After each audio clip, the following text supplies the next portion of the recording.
Estamos de volta com os estudos do livro Os Mensageiros, dando sequência a esses episódios que temos tido a oportunidade de conversar, dialogar, comentar sobre os conteúdos da produção psicográfica vinda através do médium Francisco Cândido Xavier, de autoria do espírito André Luiz.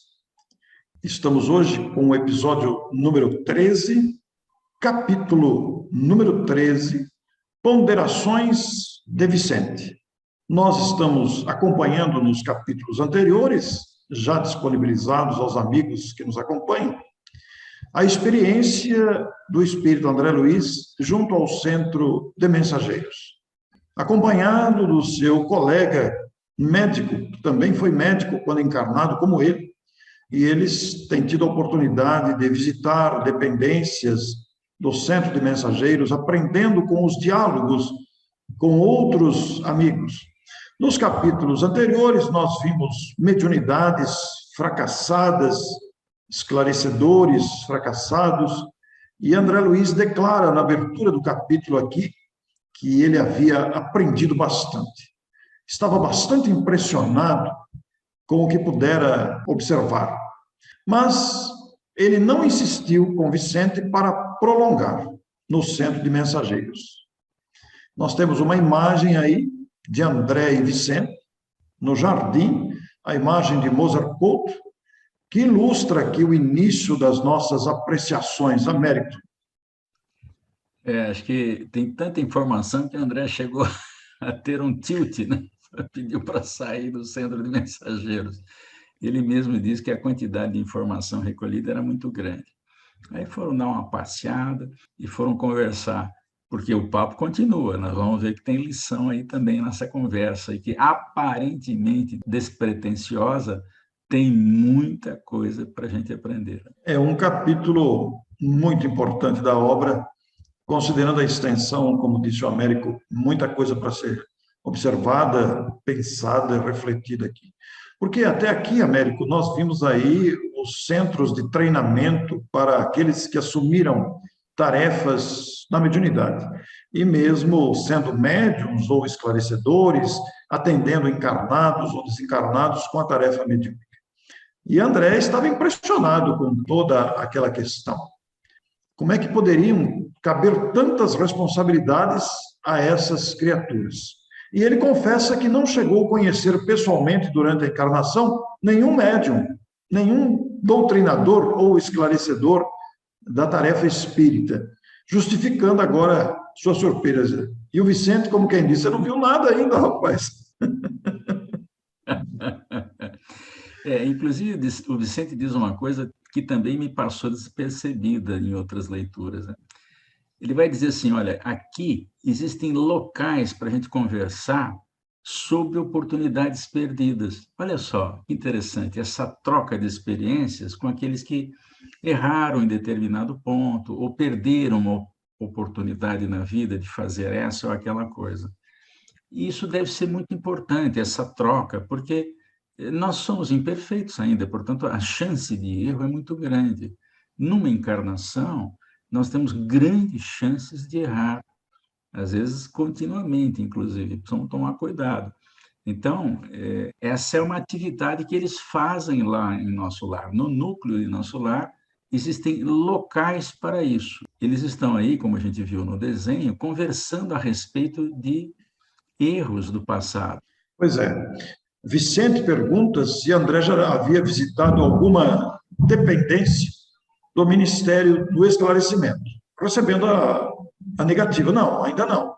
E o Vicente informa que ali se encontram os enormes pavilhões das escolas maternais. E a gente se surpreende aqui com a próxima linha. São milhares de irmãs que comentam por lá as desventuras da maternidade fracassada, buscando, pois, reconstituir energias e caminhos. Olha aí, Américo, uma novidade aqui, né? A gente não para pensar nisso. Também existem erros na maternidade, como existe o Centro de Preparação à Paternidade, mães e pais que faliram como mães, como pais, naturalmente causadas, esse fracasso, por diferentes fatores. Então, a gente nem imagina, mas todos nós que viemos para a Terra, nessa altura do campeonato evolutivo, nós nos preparamos para isso, com preparo. A gente já erra, imagine, sem preparo. E alguém pode perguntar assim, Orson, ué, mas se a gente prepara, por que a gente não lembra do preparo? Esse é um assunto interessante. Primeiro, se a gente lembrasse de tudo o que acontece na vida espiritual, a gente virava santo logo de cara. Por quê? Porque é muito fácil ser bom em nosso lar. Lá ninguém fala mal dos outros, todo mundo sabe qual é a regra, né? A regra são as leis de Deus, nós temos que obedecer às leis de Deus. Então, todo mundo policia mais o que pensa, o que fala, o que sente e o que faz. Aqui na Terra é que a gente passa, então, pelo exame. Você não fica com o livro aberto quando você faz prova, né? E quando passa por expiações. Então, só assimila realmente, no mundo espiritual, as informações aquele que está efetivamente determinado em não errar mais.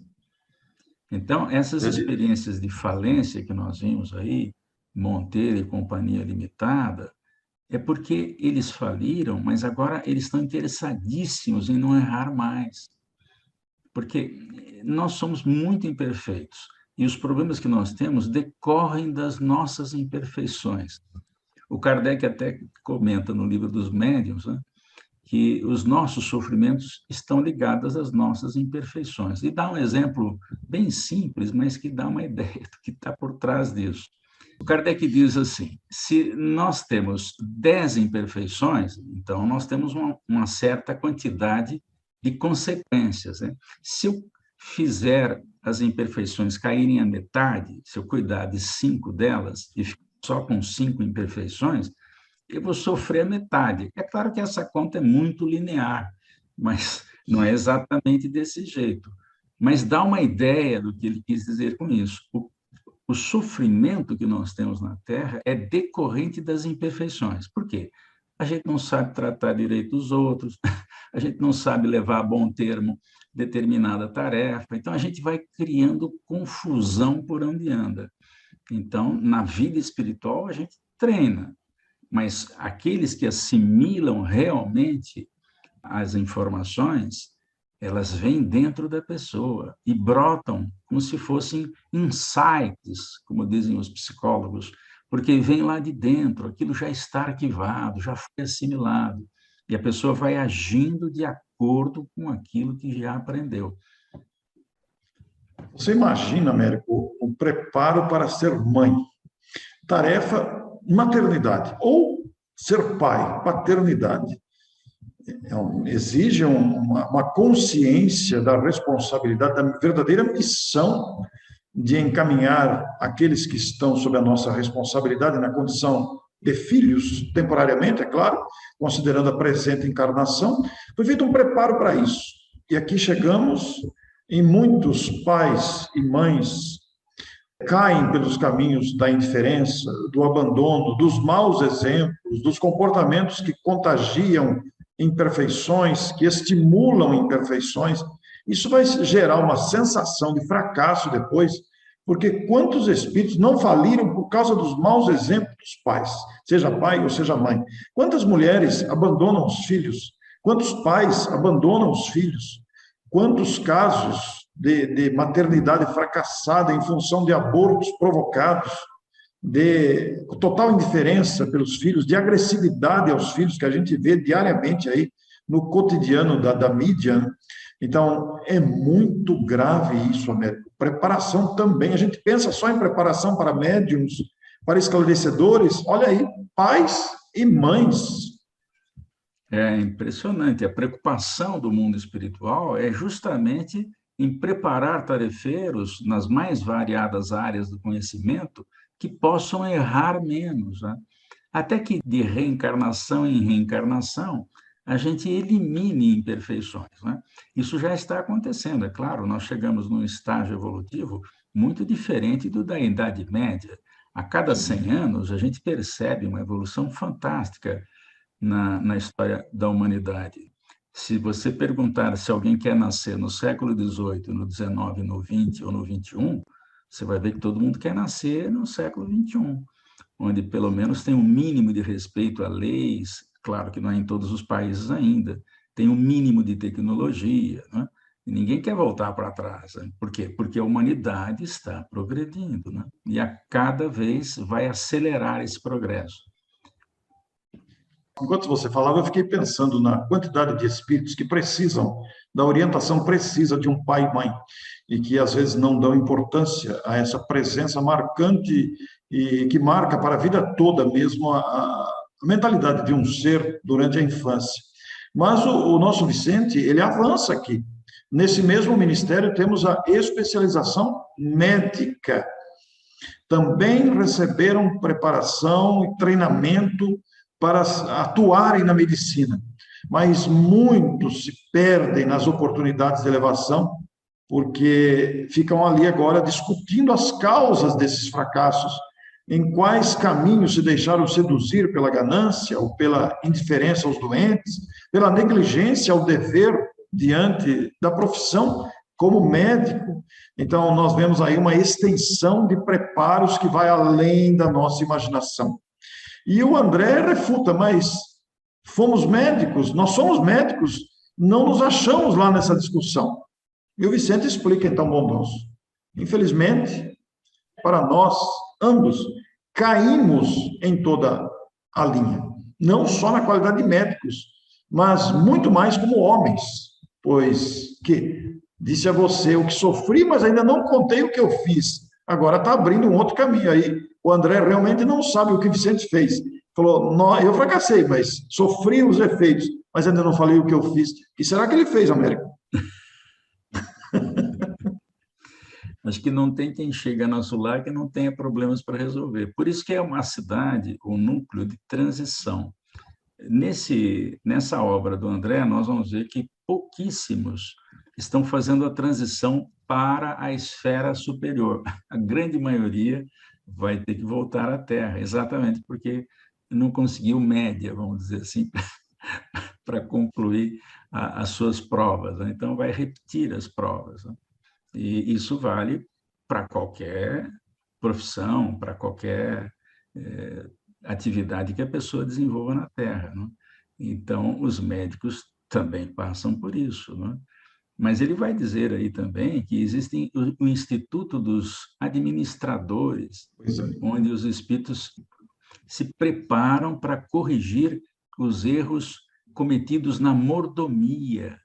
Esse é um termo que Jesus usa, o mordomo, aqueles que têm a responsabilidade de ter coisas para poder distribuir, para fluir a economia, para fluir aquilo que precisa ser feito na humanidade. Não é? Então, os erros dos administradores, e a gente nota isso em qualquer ponto do planeta, nós podemos perceber isso. Mas eles também lá são preparados para errar menos, né? Para errar menos. Né? Quando a gente fala em administração, a gente não precisa pensar apenas na administração pública. Existe administração, inclusive familiar, empresarial, que dá emprego para pessoas, administradores em geral, inclusive de instituição espírita ou religiosa, cultural, artística, esportiva, administração, sem dúvida. E os espíritos se preparam, porque todas as coisas têm a sua utilidade, têm a sua direção na educação dos espíritos. Tanto é, Américo, que na sequência do comentário do Vicente aqui, ele vai se referir dos campos de trabalho no Ministério da Regeneração, onde existem milhares de trabalhadores que se renovam para a recapitulação das grandes tarefas da obediência. A gente não para cogitar sobre isso, Américo. Aprender a obedecer. Muitos de nós ainda somos bem rebeldes. E rebeldes. Então, até isso, até para quem vai obedecer, tem treinamento, que é para errar menos. Né? Então, nessa tabelinha que nós fizemos aí, Orson, mostra pelo menos o que está dito no livro, né? Mas a gente pode concluir que todas as profissões da vida espiritual, a pessoa se prepara para realizar aqui na Terra, porque senão ela não consegue cumprir minimamente o que estava previsto. Então, nós vimos aí, no planejamento reencarnatório, Ministério do Esclarecimento.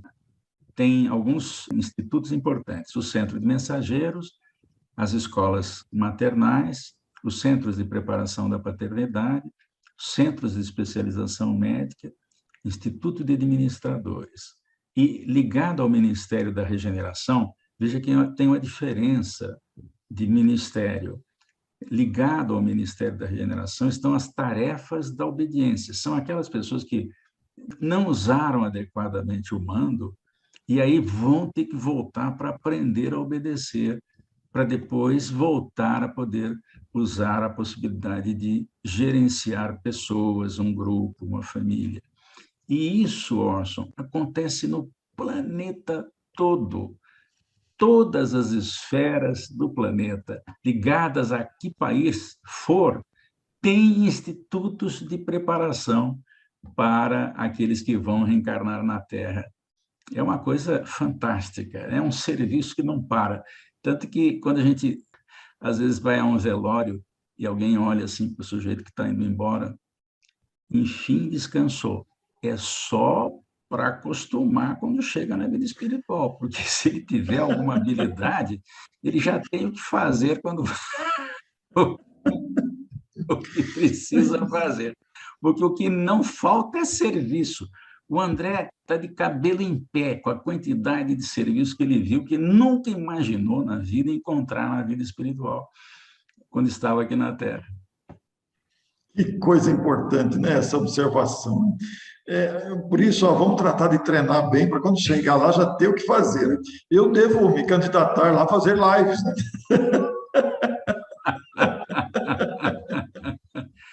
Tanto que tem uma frase do Kardec, que está no livro Isso. Viagem Espírita de 1862, que diz assim: antes de fazer a coisa para os homens, é preciso formar os homens para a coisa, como se formam obreiros antes de lhes confiar um trabalho. Olha só, ou seja, o Kardec também se preparou para desempenhar a função aqui.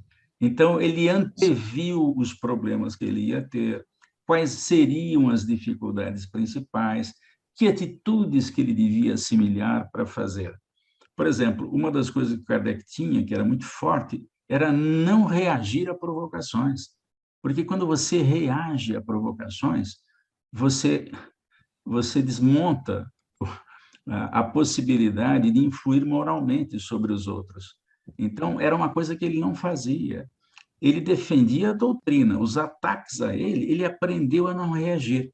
Agora, onde é que ele aprendeu isso? Ou ele já tinha isso como habilidade, ou ele se preparou ainda mais para não errar nesse ponto. Que coisa impressionante pensar isso, né? Esse treinamento todo, né?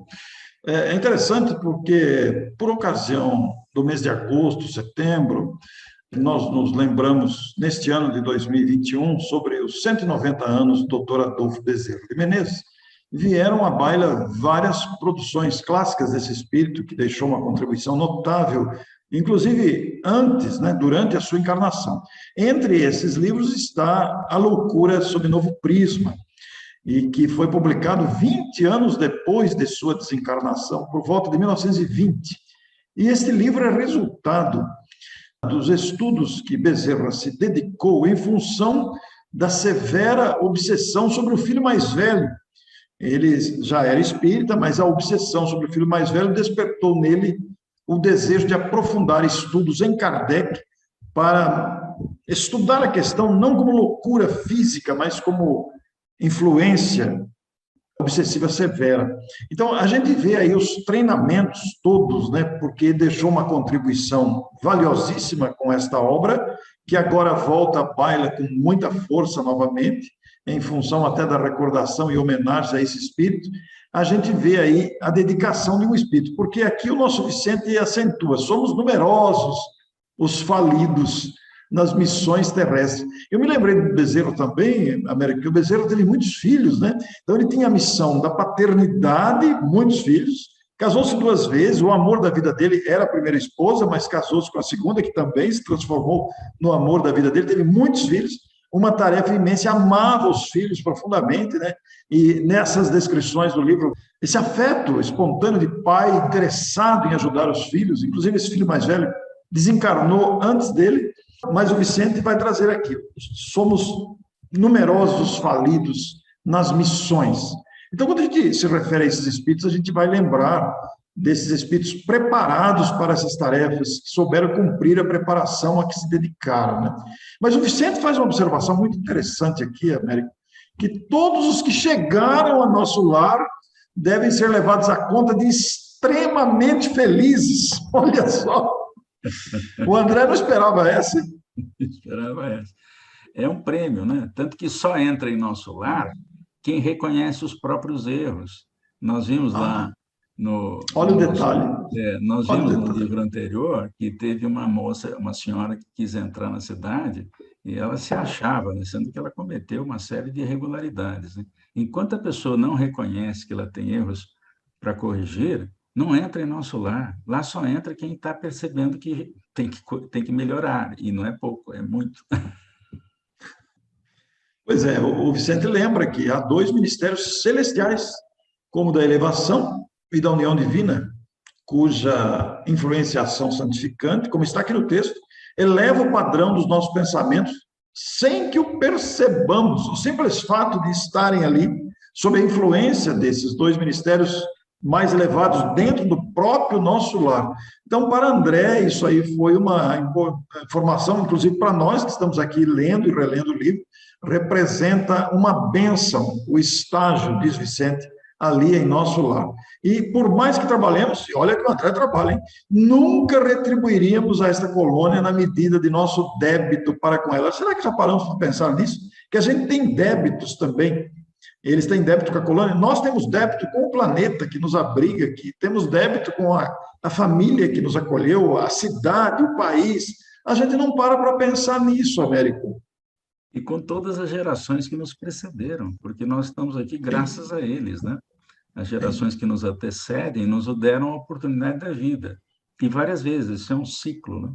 Como se fosse um rio escoando, né?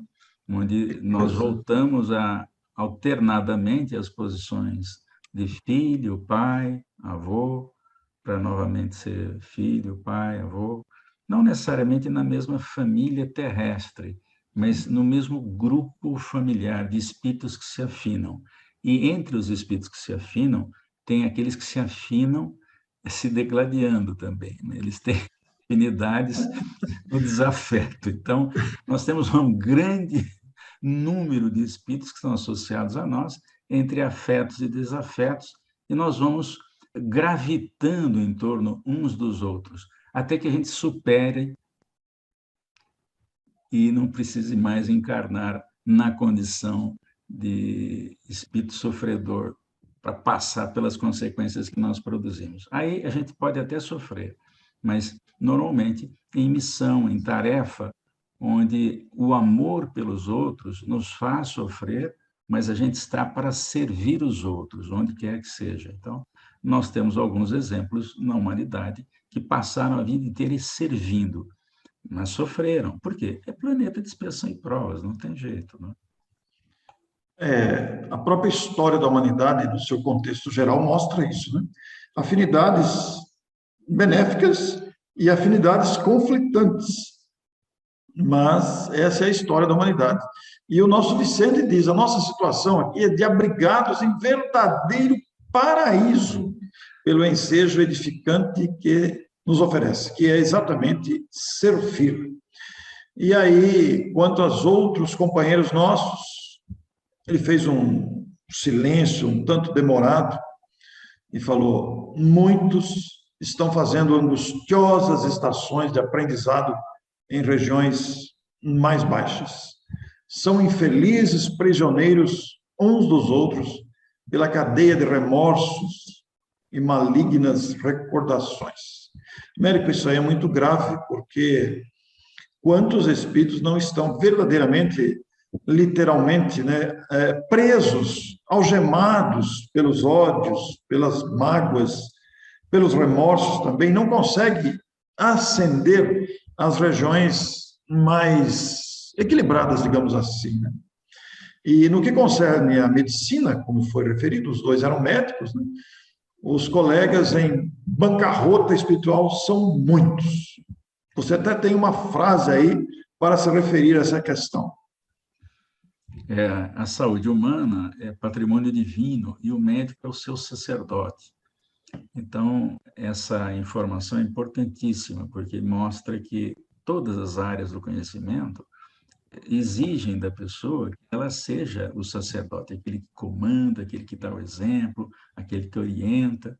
Então, nem todos ainda se comportam adequadamente, porque nós só atingiremos a qualidade de um planeta feliz, que é o que vem depois do período de regeneração, quando nós fizermos isso. Então, ainda temos um longo tempo pela frente até alcançarmos a felicidade permanente, que antecede um pouquinho ao estágio máximo que nós entendemos aqui na Terra, que é de espírito puro, que é que não sofre mais a influência da matéria.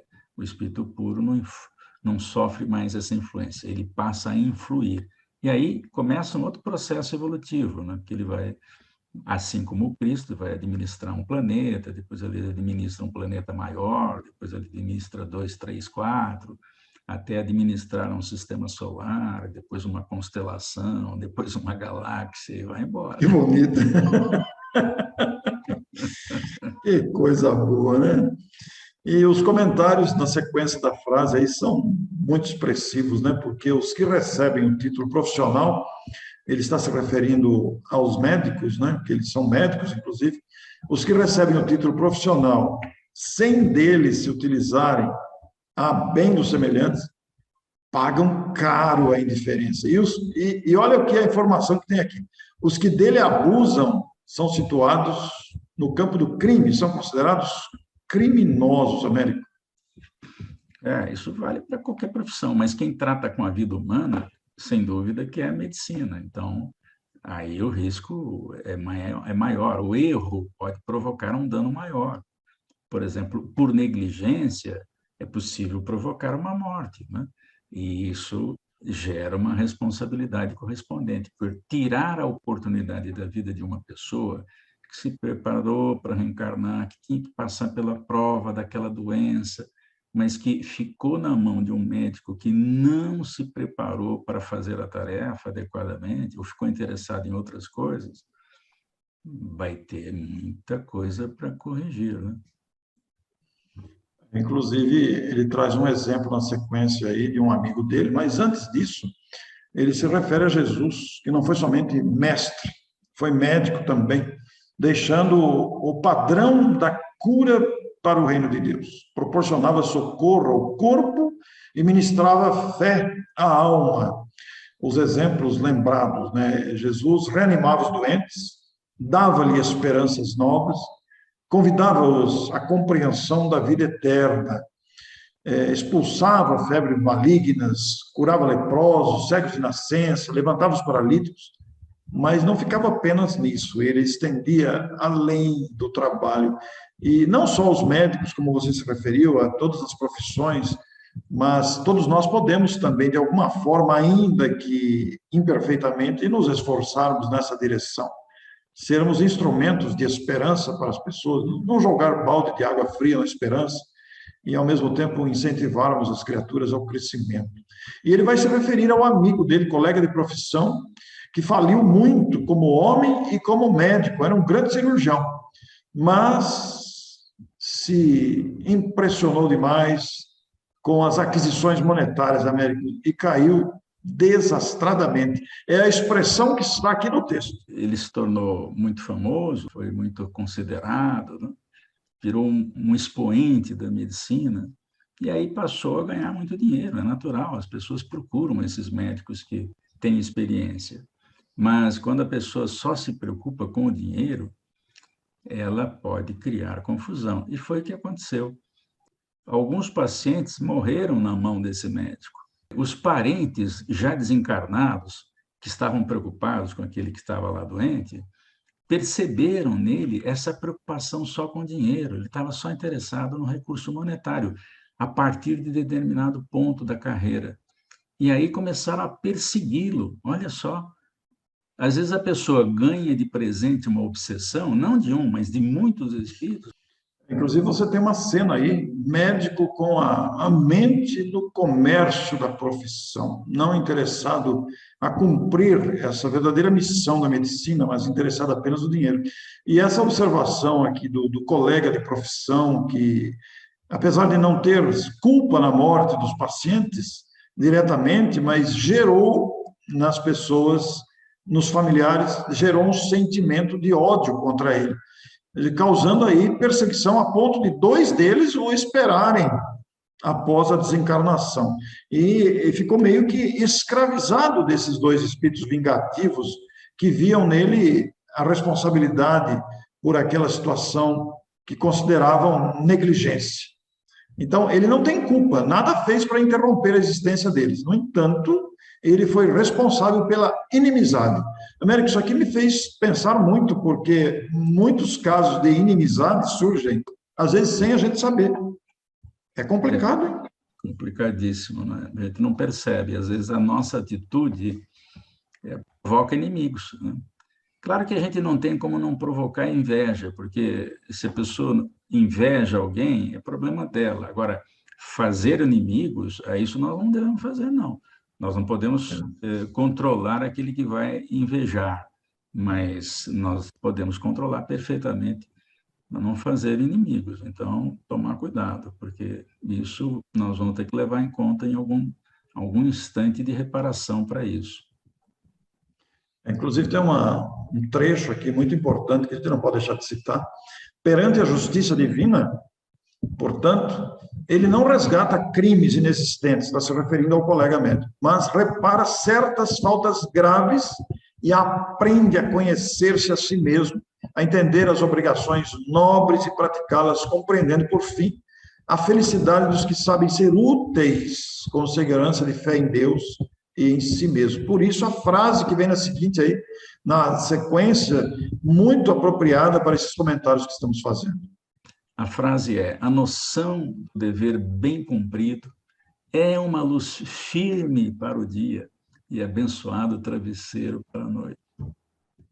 É uma frase para pensar, porque o colega aí de profissão entrou em dolorosa prova. Isso faz lembrar, Amélio, pergunta 258 do Livro dos Espíritos, sobre o exercício das escolhas, quando vemos lá a escolha das provas. Essa pergunta do Livro dos Espíritos, ela abre uma perspectiva imensa, eu sempre uso ela quando faço o planejamento reencarnatório, o que leva o espírito a escolher as provas, né? As escolhas das provas que vai passar. É resultante de uma análise feita do seu próprio comportamento. Então, neste momento que estão discutindo as falhas, é que você vai procurar caminhos com a orientação de espíritos mentores para direcionar a próxima encarnação que o ajude a resgatar-se desses equívocos. Não existe aquela, eu não pedi para nascer. Não só pediu, muitas vezes acabou implorando para nascer, porque chega uma hora que a mente culpada, ela precisa esquecer a culpa para poder voltar a pensar razoavelmente, sem o aguilhão da culpa, e desenvolver novamente alguma tarefa que melhore essa situação de culpa. Então, ele vai reajustando a si mesmo através da reencarnação. Esquece o que fez errado e se propõe e treina para fazer coisas certas. É nisso que Kardec diz que a gente escolhe o gênero das provas que precisa, e é nisso que consiste o livre-arbítrio. Então, nosso livre-arbítrio é integral antes da reencarnação. Depois que escolheu, aí, bem, você escolheu, então tem um certo determinismo para fazer aquilo que a gente disse que ia fazer.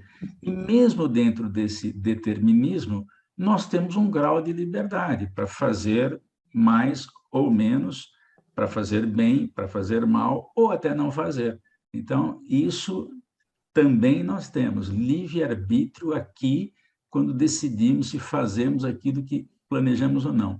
E aí é uma coisa interessante, Orson, porque eu não me lembro agora onde eu li, mas em algum instante a gente vai achar isso.